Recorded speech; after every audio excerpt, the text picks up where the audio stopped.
All right. Good morning. It is the afternoon. Or no, it's the morning of December 17th. Okay. December 17th. So, today's topic, what I was thinking about what on the way here was me, of course, and how I am in reaction to people opening up to me about something that is emotional to them. I'm really trying to use a word other than emotional, so I'll work on that. But so something that they are emotional about in a moment, something that's happened in their life. Excuse me. I find that coming off of the taking things personally thing, I'm not able to, maybe I am able to take things personally, but just offhand, just like first thing in the moment, I just generally don't tend to take things personally by default. So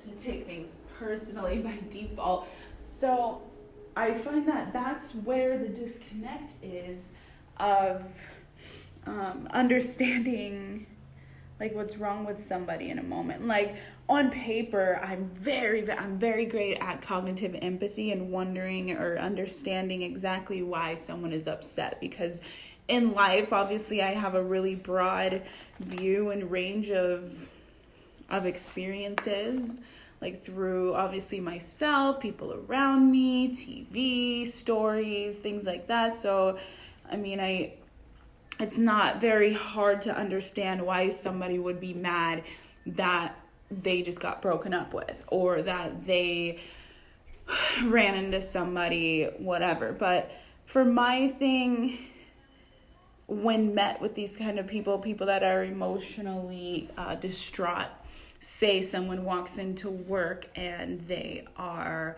just disheveled, they're mad because there's traffic or something. And this is just me in a nutshell, like just straight up. My answer always is, well, that moment is over. That moment's over, and yes, you lived through it, you went through it, and that sucked, but you're at work now. You're in this moment now. Leave that moment where it was and stay right here. And I find that a lot of people are just kind of get stuck in that position of what do I do now, because they have adopted the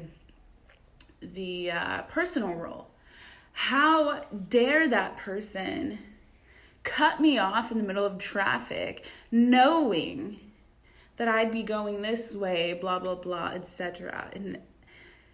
And I've always just derived peace from knowing, look, well, it's really just acceptance. Look, these people don't know me. They don't know I need to go here. They're worried about themselves. They have somewhere to be really fast and they cut me off. Yes, it's annoying, but yes, it happens. Yes, we live in a world where people are selfish, and it happens. It just so happened to happen today. And now I'm upset about it. But looking at the situation and looking at my life in a broad sense always, there is no reason for me to be angry, because knowing that these things happen, knowing that today is the day that it happened to happen, knowing that it doesn't happen every single day, knowing that this person doesn't know me, knowing that I don't know this person, and knowing that this entire situation in a nutshell is not personal to me in the slightest, knowing that I am simply collateral damage from a selfish person looking to get ahead in life. Knowing that, I can move on with my day, understanding that things happen. I was in the middle of it, and now I'm in the middle of something else in my day. I cannot have something that happened minutes ago, hours ago even, to ruin what I have going on right now. Let go of the personal attachment to the situation, and you let go of all of the bars that are holding you from having a good life every single day, a good day every single day, a good hour. If it helps you break it down, aim for a good hour every hour. Was this a good hour? Was this a good hour? Did I let what happened in the previous hour dictate how I'm going to move and navigate this hour? Is that what I'm going to do? Those are questions that you need to ask yourself. You always need to be asking yourself questions, especially when a thought comes up. Don't just take every single thought as something to act on, as something to feel in the moment, because you do not have to stop and feel why someone cut you off in traffic. You do not have to stop and feel why someone did something in their individual lives that somehow impacted you. Because 9.5 times out of 10, it is not personal. It's not. I promise you, it's not personal. And yes, while you would love to stand up to this person and say, hey, look out for me next time. Look out for me next time. Me. You, when you're making moves in your life, you need to check around for me before you move. Because I was offended. I was taken aback by what you did in your individual life over there. And you need to think of me next time. That's pretty much what you're saying. Okay? Forgetting that we all are individual people, having individual thoughts, doing individual motions, getting through our individual lives. Yes, some people may be caught in collateral damage. Yes, some people need to be called on their shit when they do catch people in collateral damage. But everything is not a confrontable moment. And in the moment, in an instance where you are cut off, or it's a thing where you don't know the person, you have to be the bigger person within yourself. Because now that person is living rent-free in your mind, rent-free in your mind. And they're where they are. They're where they were going. They accomplished their goal of cutting off every person in traffic so that they can get to where they're going. Do you think that they're thinking of you? In fact, that might be why you're mad. But remember that you're alone in this madness. You're creating this madness. Unfortunately, you are the curator of your feelings, not of your feelings, of your environment right now. Because you felt something, absolutely. But did you have to run with it? No. So from that, I completely went off a little bit. Not off, but I was talking about how taking things personally is the catalyst for really what makes you elevate higher in terms of turmoil. The more things that you take personally, the more often you're going to be just unsettled within yourself, just mad at the world. Because at the end of the day, most likely no one knows. Most likely a large amount of those people don't care because they have their own things going on. And again, you're alone in it. You're alone when you're taking things personally, okay? It's just the way it is. So I'm thinking just my stature of how I impulsively I'm not impulsive at all, and I don't take things personally for the most part, unless it's D'Angelo. And I sit there and I'm just like, when somebody approaches me,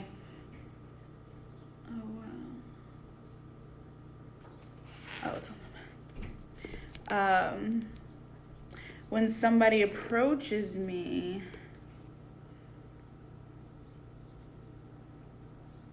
with their emotional needs, I am able to, and this is why I call myself a blank slate too, I'm able to just always provide an outside perspective. Oh, yes.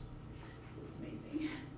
An outside perspective that is completely devoid of my opinion, completely devoid of my inference of me. It's nothing. There's nothing there that's personal, and you will always get an answer that is directly correlated to your issue and to your problem, because there's already that filtering that's out of the question, and that is the personal aspect of it. When someone talks to me, I don't think to myself, I don't try to come up with an instance where I've done the same thing, or I don't try to come up with an instance of me. I'm really just there to listen to the person and to see the things as blankly, plainly stated as they come, okay? So I'm listening to your words. I'm listening to your facts. I don't put assumptions on it. I don't put any kind of preferences of it. I just think about it, devoid of personal, and then I assess, and I say, okay, this is a human interaction in which this thing happened, and it seems as though this is happening with that, just based on past human experiences. And of course, I'm not an expert, I'm not a pro or anything, but that's just where my opinion would come from. Oh, it seems like he wants time to himself because he's upset, blah, blah, blah, things like that.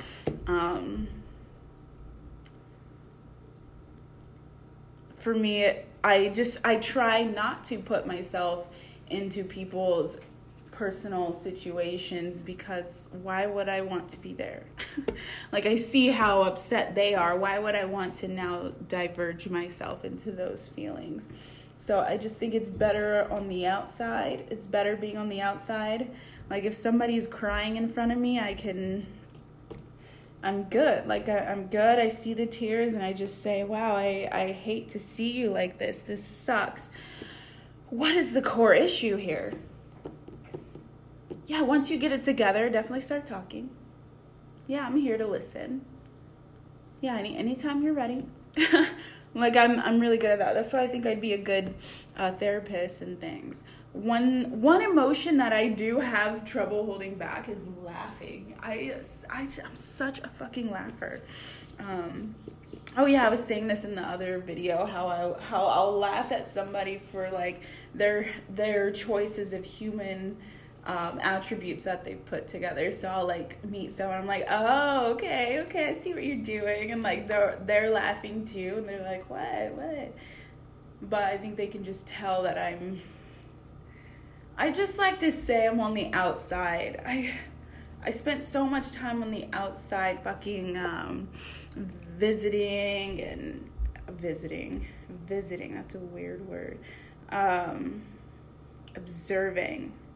Oh, you do that, and that person reacted to that in that way, and that reaction to that way, but I could see how this reaction would be this way as well, and so now I have all the cases that I need in this reaction, and this spider just graph of everything that could have happened in that situation. Great. So anyway, we're gonna just personal, take things. Try your hardest to be a spectator in life. Try your hardest when you are with someone or you meet someone. Try your hardest to stay within yourself. Don't jump onto somebody's emotions. just to feel what they're feeling. Be a spectator, be a listener, be a slate that they can talk to and come to. So a great opposite reaction to this is my D'Angelo. So I have just lots of reasons to believe that D'Angelo is an empath, okay? I believe it. He feels things pretty intensely, and not only that, when he watches something, hold on.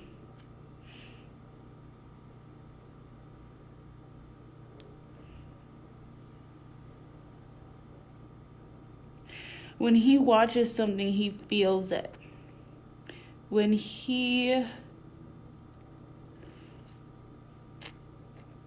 literally feels it.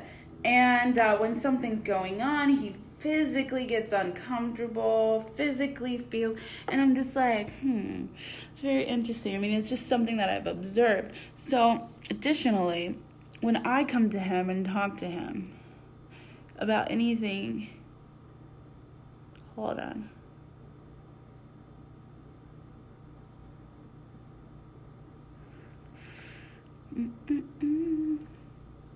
Putting on my eyeliner. We have to accomplish multiple things, okay? Can't just be standing and talking.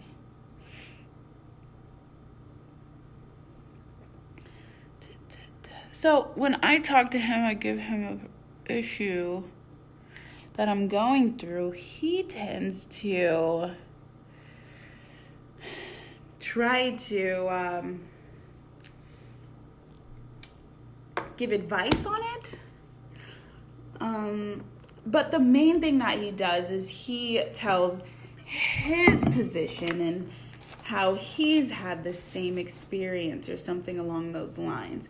And when I tell you this reaction from people is one of the main reasons that I don't like opening up to people, I really, I think it's something I learned in the past couple years, actually. People want to connect and they want to relate, and I get that. I get it.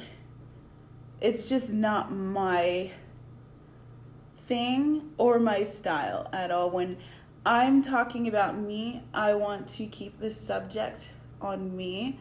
I do not want to hear someone else's experience and how they went through it too, or how it was harder or different or similar, or usually it's about how it was harder.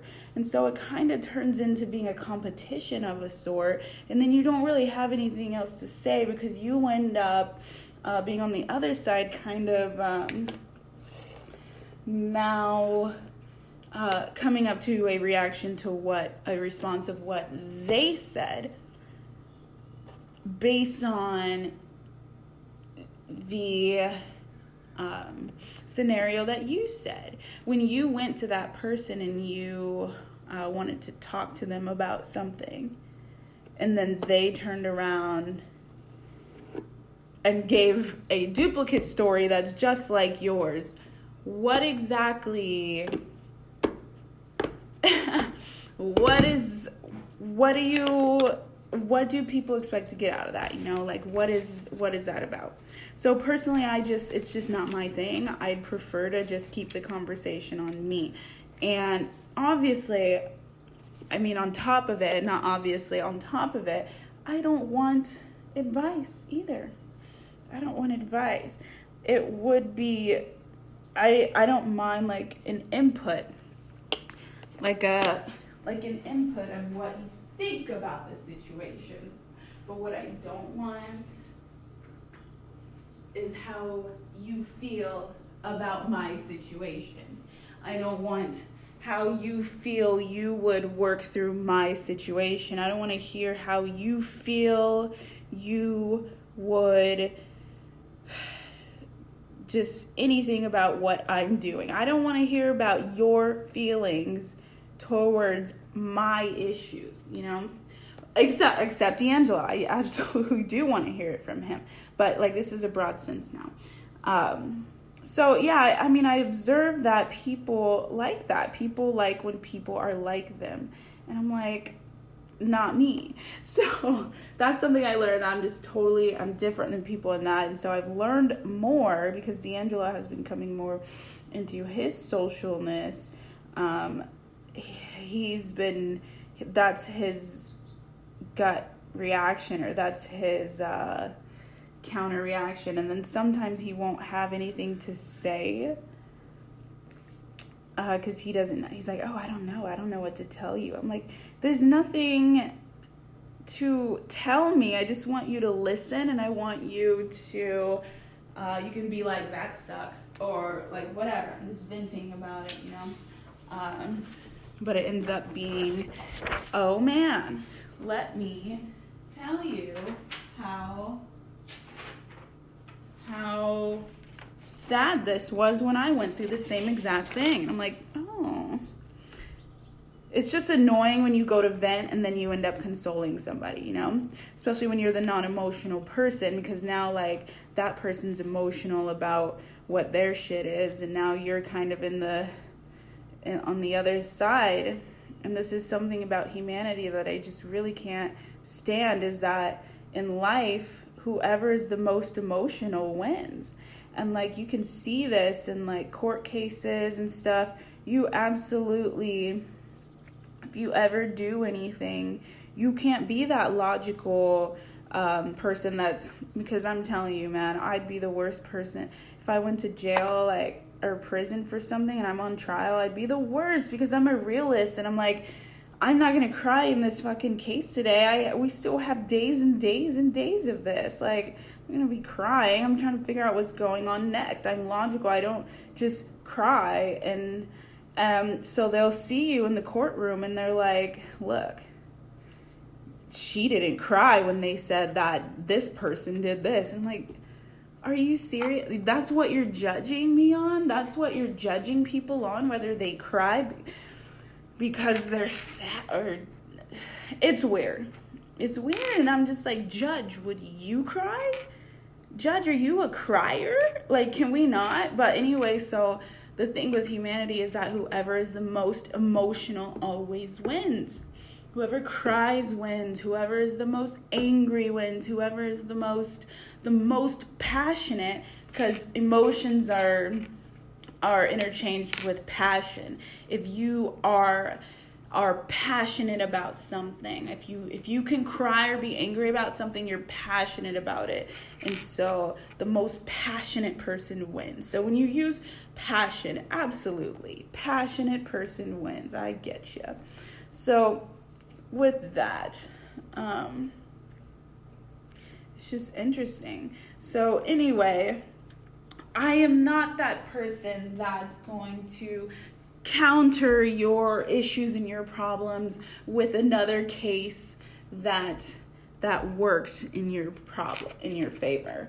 I will probably most likely just ask you questions. If someone says, oh, I'm so fearful that this is going to happen. Well, what are you afraid of? What is the actual thing that you're afraid of? Paint the picture of the worst experience that could happen from this. Oh, well, they could say no, or they could blah, blah, blah. Okay, now picture yourself in that position.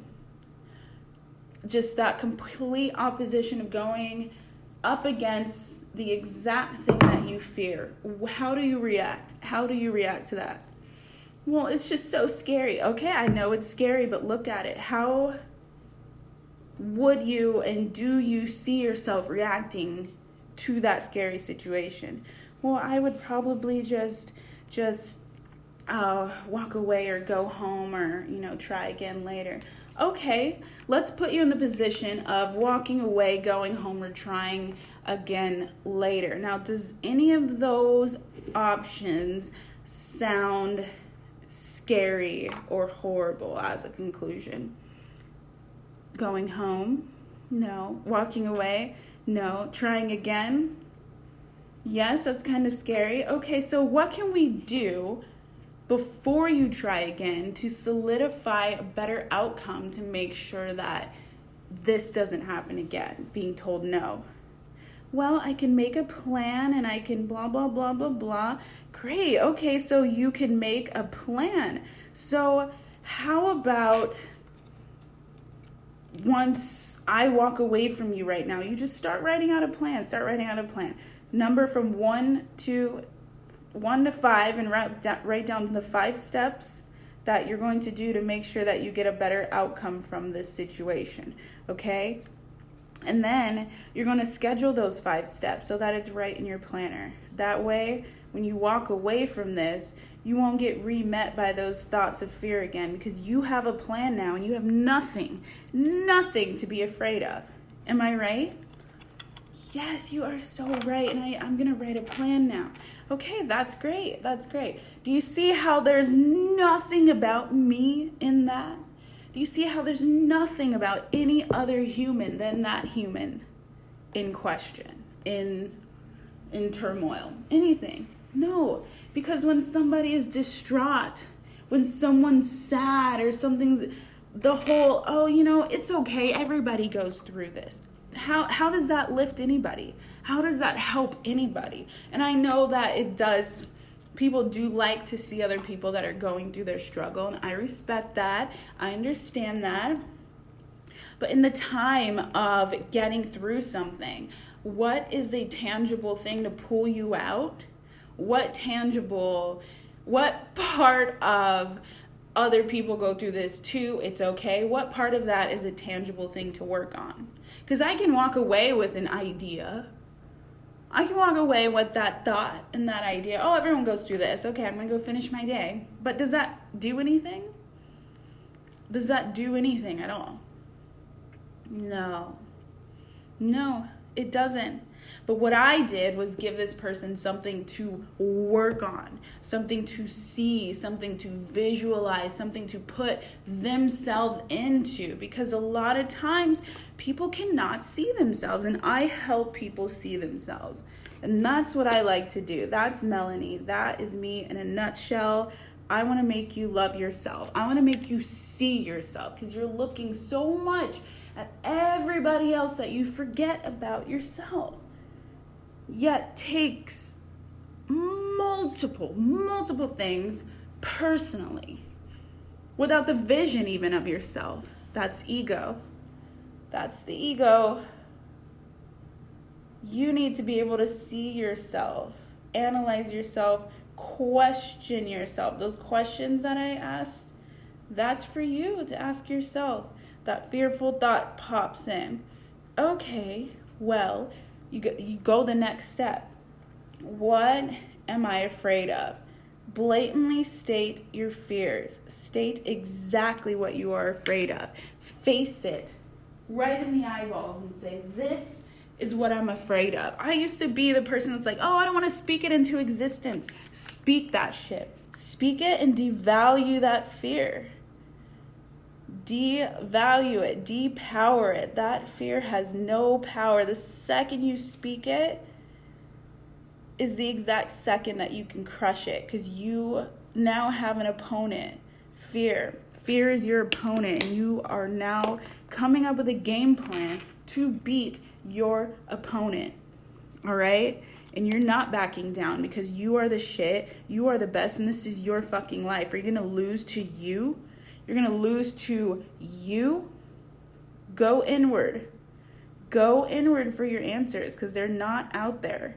Stop taking things personally. Catch yourself. Ask yourself questions. Figure out what it is that's holding you back. Most of the time, it's you. Learn to see yourself. Learn to envision yourself. Learn to master you. That's how you're going to win. Master yourself. And then from there, you will be able to be a spectator. You will be able to give people advice, give people answers that are not personal, that are not from you. They are from a place of understanding, a place of love, a place of caring and giving, and not from self, not from past experiences. And only from there you will excel. You will excel not only with yourself, but with other people. So I encourage you, love yourself, take care of yourself, and go ask yourself questions, okay? Don't take it personally. And that's it for today. I gotta go do my things. Peace out.